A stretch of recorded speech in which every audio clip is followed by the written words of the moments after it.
Today on Cooking with Gerry, we're going to make a bean stew with lentils and split peas. I have half a cup each in this little grinder that I washed, rinsed, and I dried right away with a towel. I folded the towel over and then I rolled it up. I think it's important to dry it right away so you don't have any moisture, because the drier it is, the quicker, easier it'll grind to a powder. And there's also about 2 tablespoons of flax seed that I washed and rinsed and let it sit in the little strainer. I didn't want to put it in a towel because it gets stuck in the parts of the towel. So in the frying pan I have about 1.5 cups of water, which I will probably need to add more as the cooking process continues. And I'm going to put about 2 tablespoons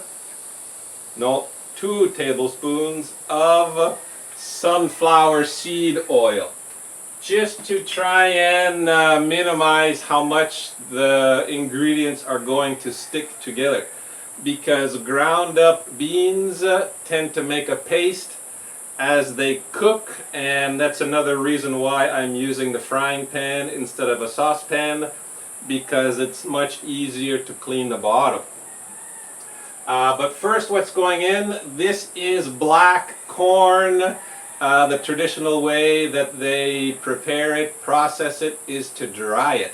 So last night I washed it with a toothbrush, and then I took the kernels off the cob, and then I let it soak overnight in bottled water. And I want to use this water because I think it's okay to use. The locals, they use the black corn to make a drink. Either they'll put cinnamon, sticks of cinnamon, pineapple, and a few other ingredients maybe, and sugar or honey. The black corn, I think all the ingredients will take about the same time to cook, so they're all going to go in fairly close one after the other. This black corn, if I had not soaked it overnight, then it would take longer. But everything should be more or less the same cooking time. This I did for the first time about 3 days ago. 3 days ago with garbanzo beans, also known as chickpeas, and these really big red kernels of corn that come dried. I did the same process and without soaking them overnight, and it cooked fine. I put some seeds, amaranth and quinoa and whole grain wheat, and everything cooked together about the same time. Then I added vegetables as we're going to do today. I'll show you as we progress. So I'm just going to, excuse the noise, I'm going to grind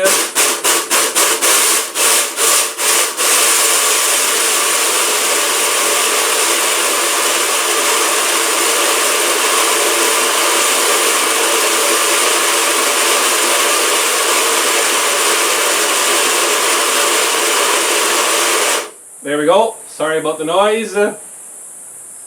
And I noticed when I did this 3 days ago that the ingredients clumped together. And I think that's because of the moisture and the heat, the moisture from the ingredients and the heat that gets created from the grinding process. So this time I'm going to put it in the strainer just so I have the opportunity to remove the clumps before putting them in the saucepan, because it was difficult last time I used the saucepan. It was difficult to remove the clumps while it was in the saucepan. So here I'm just removing what got stuck on the blade and the rubber ring.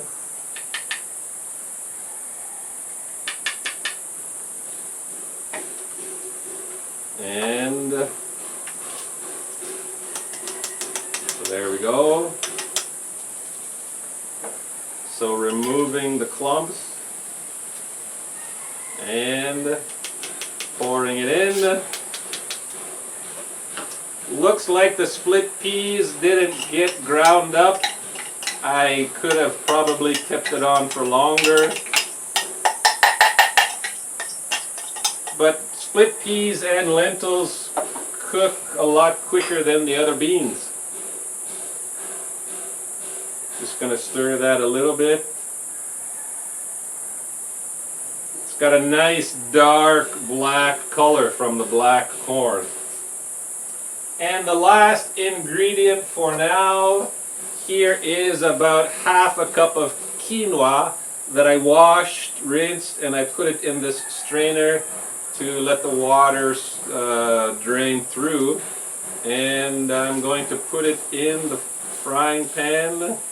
All of these ingredients I think will take about 25 minutes to half an hour to cook. And I've never done this before. It's an experiment, but it worked really well last time, 3 days ago. So I am going to presume it'll work well again this time. So I'm going to mix the quinoa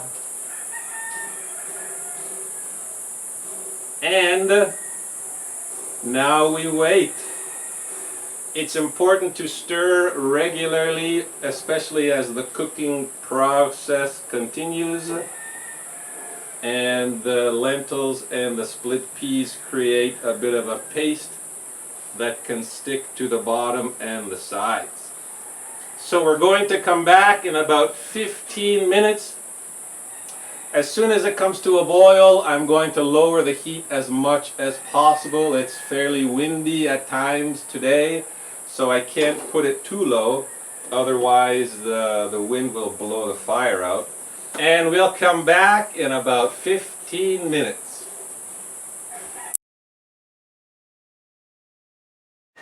It's been 20 minutes. I added another cup of water, which slowed down the cooking process, which is kind of okay because I can't lower the heat as much as I want to because of the wind. Better to cook on low heat so there's less damage during the cooking process. Looks good, smells good. I was stirring it continuously. Almost all the water has been absorbed. I want to show you what it looks like. There it is, a nice dark color from the black corn.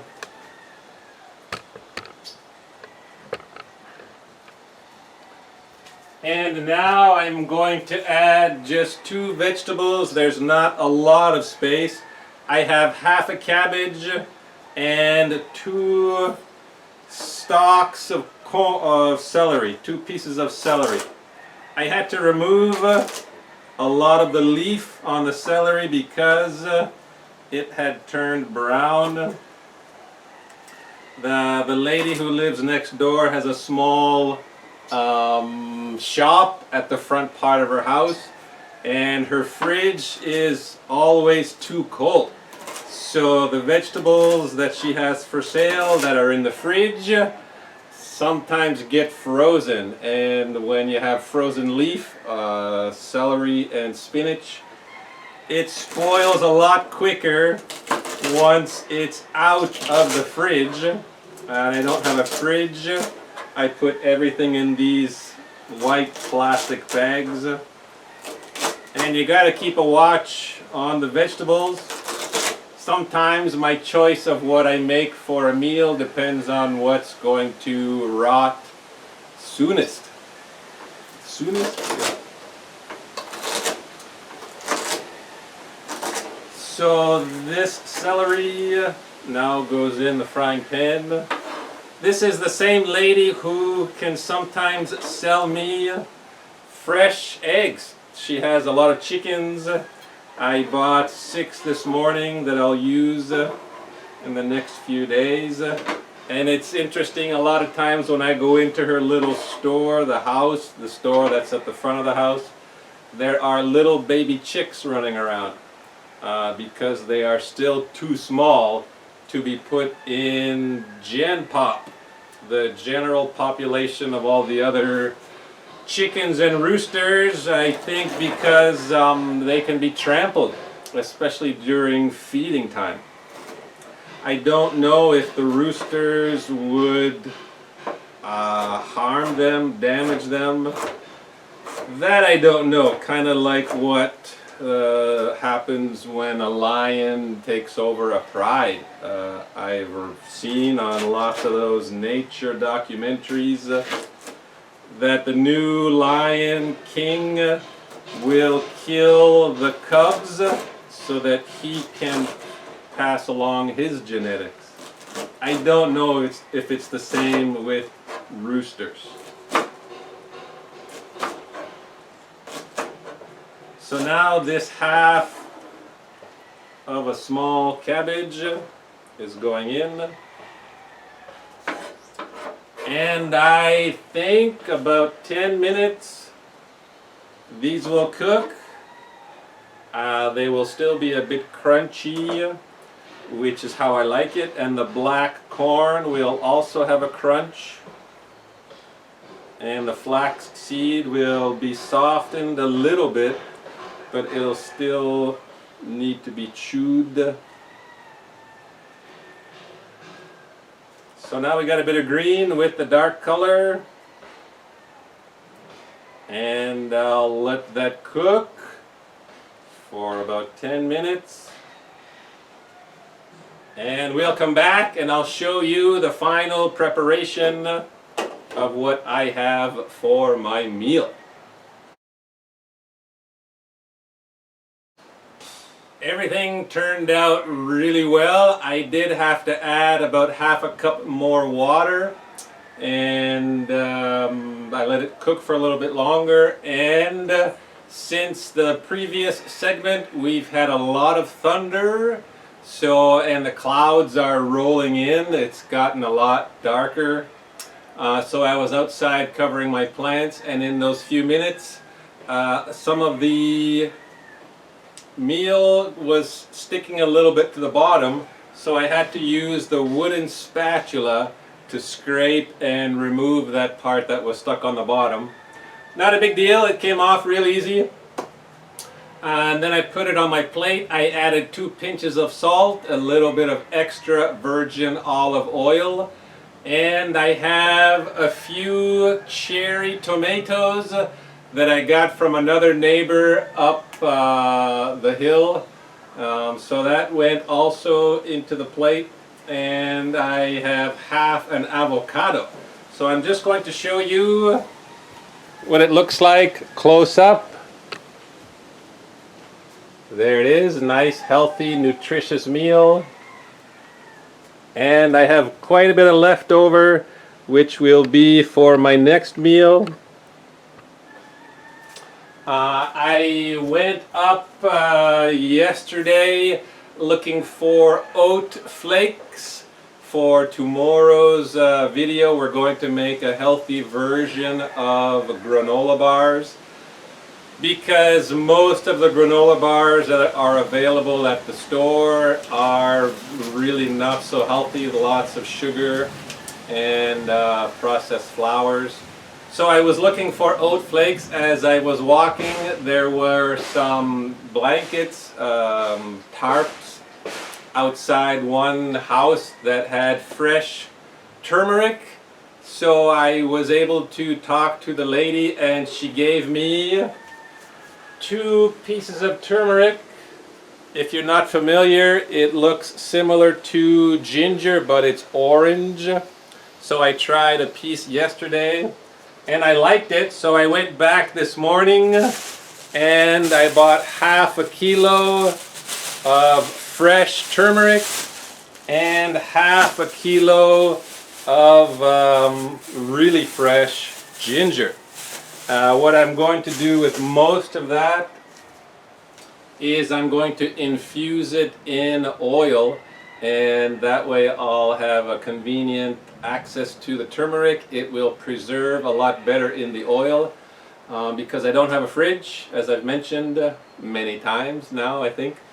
So I need some way to preserve this fresh ginger and turmeric. So tomorrow I can show you, because I'll be probably doing that later today. If the rain comes as heavy as I think it will, I'll be inside here during the day, and I'll show you tomorrow. And please also come back tomorrow for the next video, which will be video 50, showing a healthier way to make granola bars. Thanks for watching. It's going to be a great lunch, and I'll see you soon.